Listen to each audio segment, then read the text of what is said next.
Pemerintah saat ini belum dapat memastikan waktu yang tepat untuk pemindahan aparatur sipil negara ke ibu kota Nusantara di Kalimantan Timur. Hal ini menyusul dari batalnya pemindahan ASN yang awalnya dijadwalkan mulai berjalan pada Januari tahun 2025. Batalnya pemindahan ASN pada awal tahun ini tertuang dalam surat yang ditandatangani Menteri Pendayagunaan Aparatur Negara dan Reformasi Birokrasi Rini Wityantini. Dalam surat yang diteken pada tanggal 24 Januari tahun 2025 ini disampaikan dua alasan pembatalan tersebut.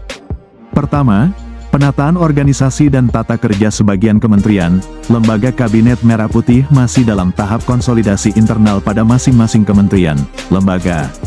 Kedua, gedung perkantoran dan unit hunian untuk ASN di IKN, sampai dengan akhir tahun 2024 masih dalam penyesuaian terkait dengan berubahnya jumlah kementerian, lembaga. Mengenai waktu final pemindahan ASN ke IKN akan diberitahukan kemudian.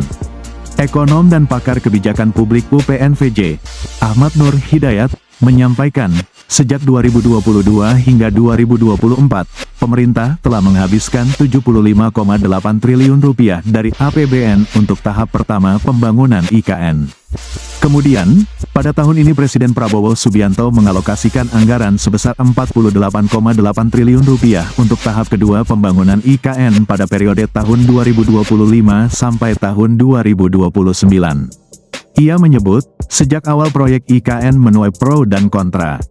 Pendukung proyek ini berargumen pemindahan ibu kota akan menciptakan pusat pertumbuhan ekonomi baru, mengurangi beban Jakarta, serta mempercepat pembangunan di Kalimantan Timur.